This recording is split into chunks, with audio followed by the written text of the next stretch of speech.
Здравствуйте. Сегодня я обращаюсь к вам не как к пациентам и не как к зависимым людям, а как к нормальным, думающим мужчинам и женщинам, которые однажды заметили, алкоголь перестал быть по праздникам и начал управлять жизнью. Я врач, и за годы практики я видел сотни историй, разных, но удивительно похожих. И самое страшное в них не бутылка, а тишина вокруг проблемы. По данным Всемирной организации здравоохранения, зависимость формируется незаметно, а лечить ее пытаются уже тогда, когда разрушены здоровье и семья. В этом видео я расскажу, что действительно нужно делать, если алкоголь начал забирать контроль.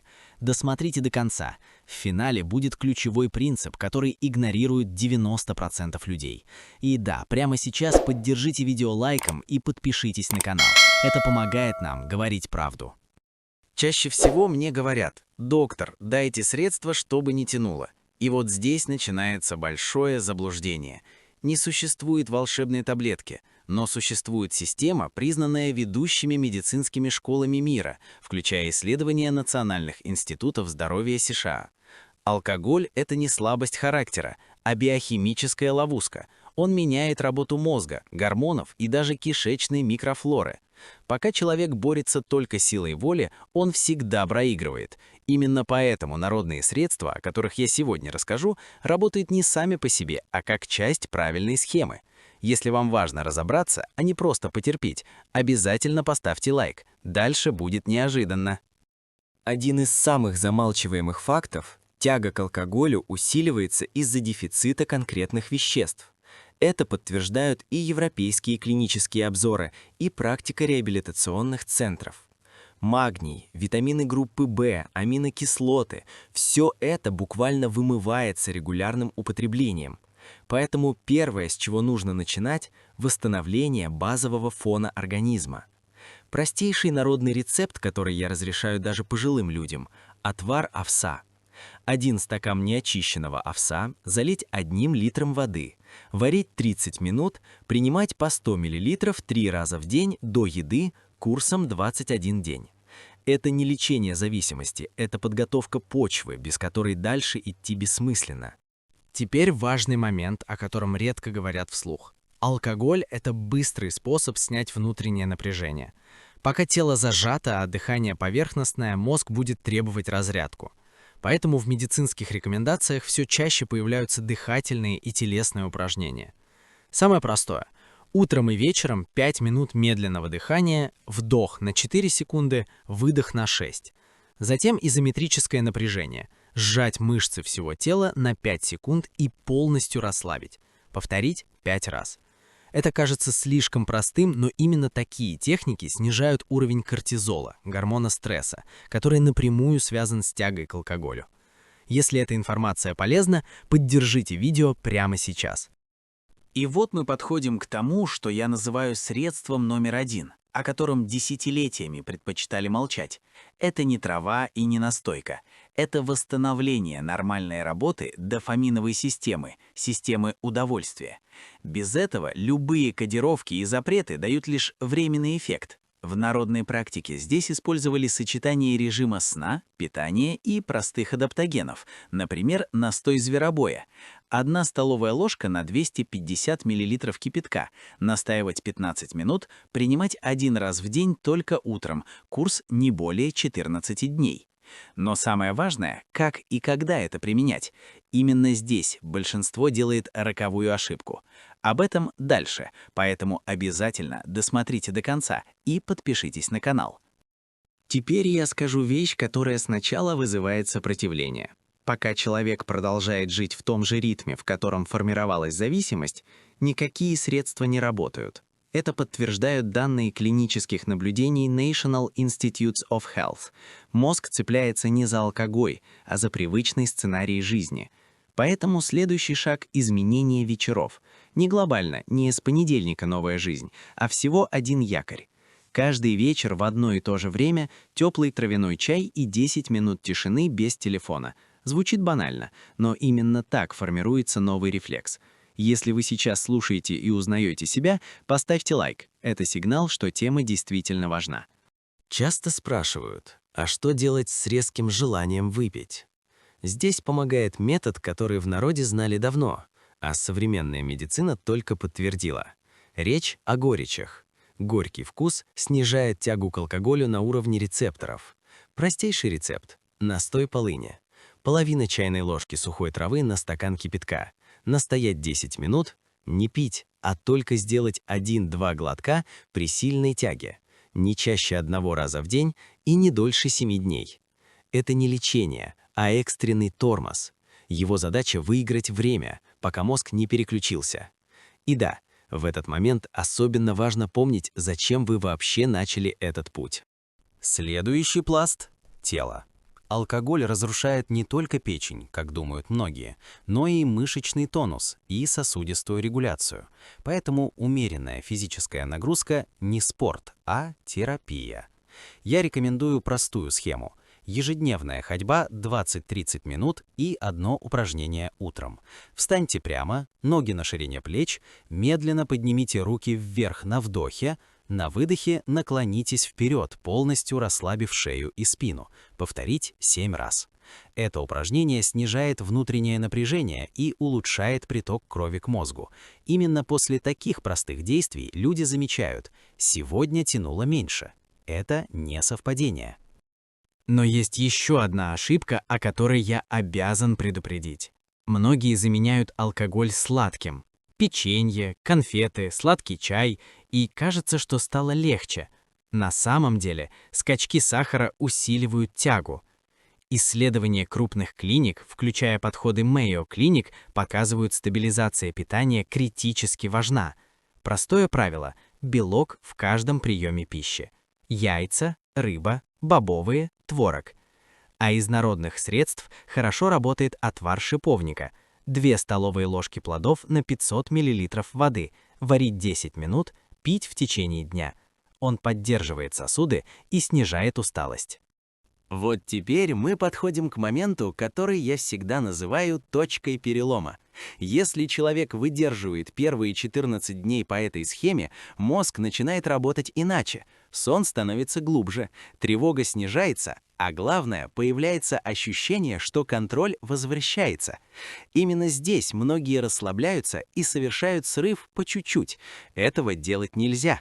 В следующие дни особенно важно напоминать себе, ради чего все началось. Прямо сейчас напишите в комментариях одно слово «Зачем вам трезвость?». Это кажется мелочью, но такие якоря реально работают. И обязательно оставайтесь со мной дальше. Впереди самый неожиданный и важный вывод всего видео. На этом этапе я всегда говорю: сейчас начинается самая тихая, но самая важная работа.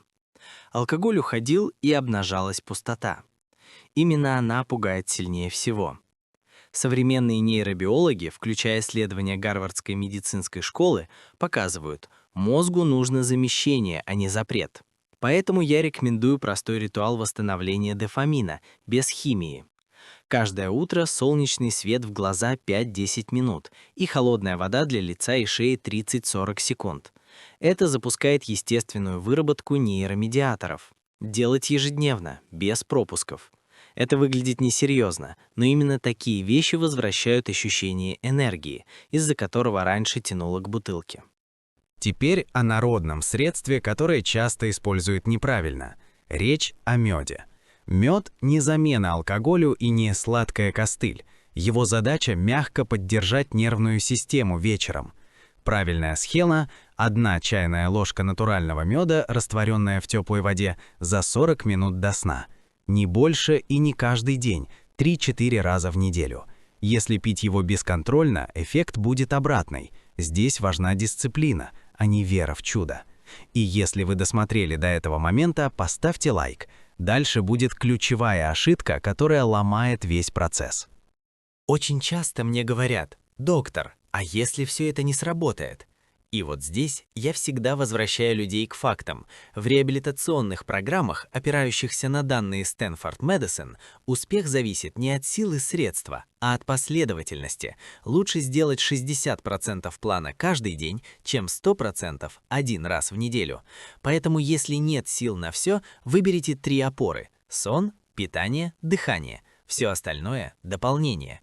Именно так формируется новая нейронная дорожка, а не через героизм и резкие обеты. Отдельно скажу о близких. Алкоголь – это не личная проблема одного человека, а поле напряжения всей семьи. Но давление, угрозы и контроль только усиливают тягу. Гораздо эффективнее спокойное присутствие и четкие границы. Если вы живете с человеком, который выходит из зависимости, не обсуждайте алкоголь вечером. Все разговоры только днем. Это простое правило снижает количество срывов, что подтверждают поведенческие наблюдения в клиниках зависимостей. Иногда правильная пауза лечит сильнее, чем любые слова. И сейчас мы подходим к тому моменту, ради которого многие смотрят это видео до конца. Самое сильное средство номер один против алкоголя – это не трава, не настой и даже не упражнение. Это возвращенное чувство будущего. Когда человек начинает видеть завтрашний день без тумана, тяга теряет власть. Но есть один конкретный шаг, который ускоряет этот процесс в разы. О нем я расскажу дальше. Обязательно оставайтесь со мной. Подпишитесь на канал и напишите в комментариях, что оказалось самым неожиданным на этом этапе. Тот самый шаг, о котором я обещал рассказать, на удивление простой, но почти всегда игнорируется. Это письменная фиксация будущего. Не мотивационные лозунги и не клятвы, а конкретный план на 30 дней. Исследования поведенческой медицины, в том числе обзоры University of Oxford, показывают, когда человек записывает действия рукой, активируются зоны мозга, связанные с ответственностью. Возьмите лист бумаги и напишите 3 пункта. Что вы делаете утром, что днем и что вечером вместо алкоголя. Всего 3 строки. Делать это нужно 1 раз, но возвращаться к списку каждый день. Именно здесь начинается ощущение управления жизнью. Следующий элемент, о котором редко говорят всерьез, это восстановление сна. Алкоголь разрушает фазу глубокого сна, даже если кажется, что он помогает уснуть. Поэтому без нормализации сна борьба обречена. Простая схема. Ложиться не позже 23:00, за час никакого экрана. Из народных средств допустим настой пустырника. 1 чайная ложка на 200 мл кипятка. Настаивать 10 минут, принимать только вечером, курсом не более 10 дней. Это не снотворное, а мягкий регулятор. Если сон начал улучшаться, вы на верном пути. Теперь о теле снова, но с другой стороны. Когда человек отказывается от алкоголя, в организме накапливается напряжение, которое раньше сливалось. Здесь помогают медленные силовые упражнения. Самое безопасное – приседание с опорой на стул. Встаньте перед стулом, медленно приседайте до касания и также медленно вставайте. 10 повторений, 2 подхода в день. Это упражнение стабилизирует нервную систему и дает ощущение физической опоры. Не скорость важна, а контроль. Именно такие движения возвращают уверенность в собственном теле. Есть еще один важный момент – окружение. Алкогольная тяга усиливается не только от стресса, но и от привычных разговоров, шуток, мест. Поэтому временное дистанцирование не слабость, а стратегия. Клинические рекомендации, основанные на метаанализах Cochrane Collaboration, подчеркивают, смена среды на 30-60 дней значительно снижает риск срыва. Это может быть прогулка другим маршрутом, новый распорядок выходных, отказ от традиционных посиделок. Малые изменения дают большой эффект. И вот сейчас вы, возможно, чувствуете странное сочетание, тревогу и надежду. Это нормально. Именно в этот момент мозг перестает ждать быстрого облегчения и начинает учиться жить иначе. Я всегда говорю, если дошли до этого этапа, назад дороги уже нет, есть только вперед.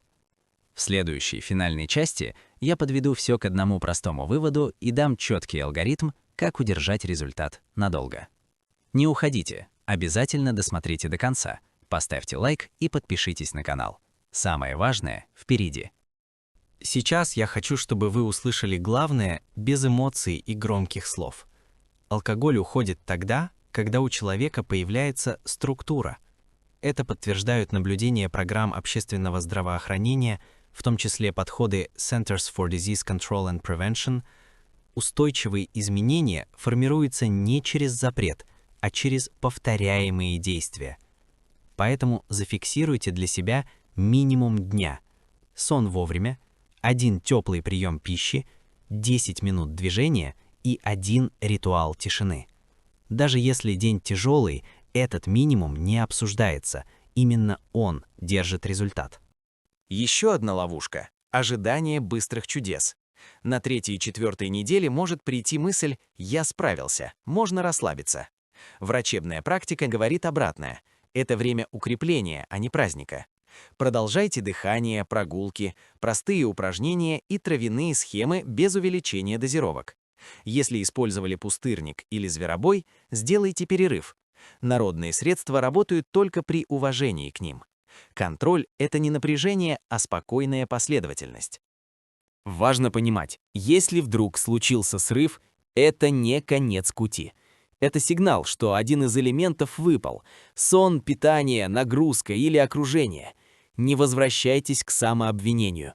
Вернитесь к плану из 3 опор и восстановите ритм за 48 часов. Такой подход снижает риск повторных срывов и возвращает ощущение управления. Напомню, вы не боретесь, вы перестраиваете систему. И это принципиально другой процесс. Теперь я соберу все в короткий алгоритм. Первое. Восстановить тело. Сон, питание, магний, овес. Второе. Снять напряжение. Дыхание, ходьба, медленные приседания. Третье. Заменить ритуал. Чай, тишина, письмо будущего. Четвертое. Защитить среду. Другие маршруты, пауза в алкогольных контактах. Пятое. Дисциплина без фанатизма. 30 дней. Это и есть то самое средство номер 1, о котором молчали. Не один рецепт, а связанная система. Если это откликнулось, самое время поставить лайк и поддержать канал. Я благодарю вас за то, что вы досмотрели это видео до конца. Это уже говорит о вашей готовности менять жизнь.